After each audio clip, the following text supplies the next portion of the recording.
നമസ്കാരം. ഇന്ന് നമ്മൾ നിങ്ങളുടെ ശത്രുവിനെക്കുറിച്ച് വിശദമായൊരു റീഡിംഗാണ് നോക്കുന്നത്. ഇന്ന് നമ്മൾ നോക്കുന്നത് നിങ്ങളുടെ ശത്രുവാര്, അവരുടെ ഉദ്ദേശമെന്ത്, അവർക്ക് പരാജയം അല്ലെങ്കിൽ പതനം ഉണ്ടാകുമോ എന്നീ കാര്യങ്ങളാണ് നോക്കുന്നത്. ആദ്യം നമുക്ക് സ്പ്രെഡിലോട്ട് പോകാം.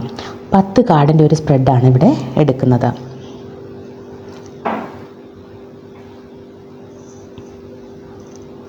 ബോട്ടം വന്നത് 4 ഓഫ് സോർഡ്സ് ആണ്.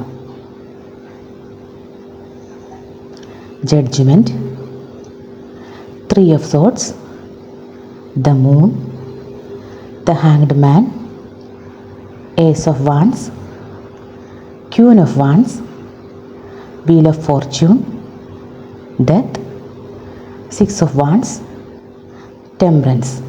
ഇതാണ് നമുക്ക് കിട്ടിയിരിക്കുന്ന spread. Judgement and 3 of swords card ഇവിടെ വ്യക്തമായി പറയുന്നത് പഴയ മുറിവുകൾ വീണ്ടും തുറക്കപ്പെടാൻ പോകുന്നു, പഴയ വഞ്ചന, വേദനയുടെ തിരിച്ചുവരവുണ്ടാകാൻ പോകുന്നു എന്നാണ്. നിങ്ങളുടെ ആ ശത്രു തിരിച്ചു വരാൻ സാധ്യത ക്ലിയറായിട്ട് ഈ കാർഡുകളിൽ കാണാം.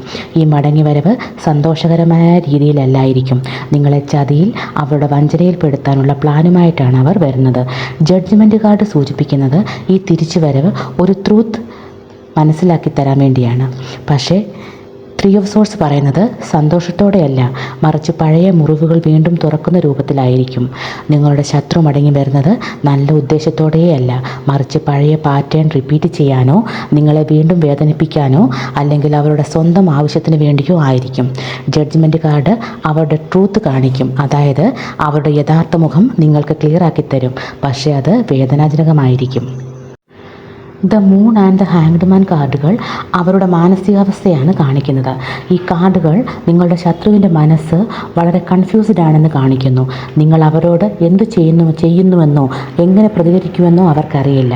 അവർക്ക് നിങ്ങളോട് നേരിട്ട് വന്ന് എന്തെങ്കിലും ചെയ്യാൻ കഴിയാത്ത അവസ്ഥയാണ്. അതവരെ കൂടുതൽ ഫ്രസ്ട്രേറ്റഡ് ആക്കുന്നുമുണ്ട്. Queen of wands and ace of wands combination വരുമ്പോൾ നിങ്ങളുടെ ശത്രു അധിക സാധ്യതയും ഒരു സ്ത്രീയാകാനാണ്. ഇതൊരു സ്ത്രീയാണെന്ന സൂചന വളരെ സ്ട്രോങ് ആയിട്ട് നൽകുന്നു. ഈ സ്ത്രീക്ക് ഇപ്പോൾ ഭയവും കൺഫ്യൂഷനും ഉണ്ടെങ്കിലും അവരെ അണ്ടർ എസ്റ്റിമേറ്റ് ചെയ്യരുത്. അവർക്ക് ഇപ്പോഴും ആളുകളെ വഞ്ചനയിലൂടെ ഇൻഫ്ലുവൻസ് ചെയ്യാൻ കഴിയുമെന്നും ഈ കാർഡുകൾ സൂചിപ്പിക്കുന്നു. അവർ നിങ്ങൾക്കെതിരെ ഗോസിപ്പുകൾ പരത്താൻ ശ്രമിക്കുക തന്നെ ചെയ്യും. ഡെത്ത് കാർഡും 6 ഓഫ് വാൻഡ്സ് കാർഡും പറയുന്നത് നിങ്ങൾ ശത്രുവിനെ പരാജയപ്പെടുത്തുക തന്നെ ചെയ്യുമെന്നാണ്.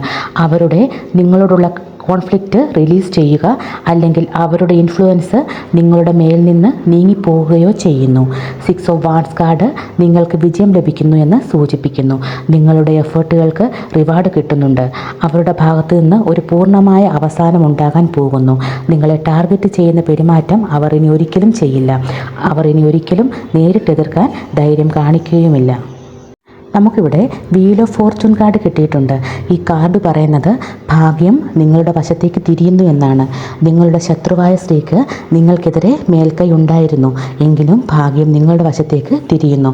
അത് നിങ്ങൾക്ക് അനുകൂലമായാണ് തിരിഞ്ഞത്. ആ സ്ത്രീയുടെ പ്ലാനുകൾ തകരുന്നു. നിങ്ങൾക്ക് നേട്ടങ്ങൾ ഉണ്ടാകാൻ പോകുന്നു. നിങ്ങളുടെ വിജയം നിങ്ങളുടെ കഠിനാധ്വാനത്തിൻ്റെ മാത്രം ഫലമല്ല, മറിച്ച് കർമ്മവും ഡെസ്റ്റിനിയും നിങ്ങളെ സഹായിക്കുന്നുണ്ട്. ശത്രുവിൻ്റെ സൈക്കിൾ അവസാനിക്കുന്നു.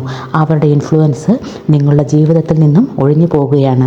അവർക്ക് നിങ്ങളുടെ ജീവിതം ഇനി കൺട്രോൾ ചെയ്യാൻ സാധിക്കില്ല. സാഹചര്യങ്ങൾ നിങ്ങൾക്ക് അനുകൂലമായി വരുന്നു. നിങ്ങളിപ്പോൾ എന്തെങ്കിലും ഹെൽപ്പ് ലഭിക്കും. ട്രൂത്ത് വെളിച്ചത്തേക്ക് വരികയും അല്ലെങ്കിൽ ആ സ്ത്രീയുടെ തെറ്റുകൾ മറ്റുള്ളവരുടെ മുന്നിൽ എക്സ്പോസ് ആവുകയും ചെയ്യും. നിങ്ങളെ നിങ്ങളുടെ കൺട്രോളിനും അപ്പുറമുള്ള ശക്തികൾ സപ്പോർട്ട് ചെയ്യുന്നതിൻ്റെ ഫലമാണ് ഇതെല്ലാം. അവർ ഇപ്പോൾ ജീവിതത്തിൽ ബാലൻസ് കണ്ടെത്താൻ ശ്രമിക്കുകയാണ്. നിങ്ങളോട് ചതി ചെയ്യണം എന്നൊക്കെ ആഗ്രഹമുണ്ടെങ്കിലും അവർക്കതിനുള്ള ശക്തിയില്ല. അവരുടെ പതനം ഇവിടെ കംപ്ലീറ്റ് ആകുന്നു.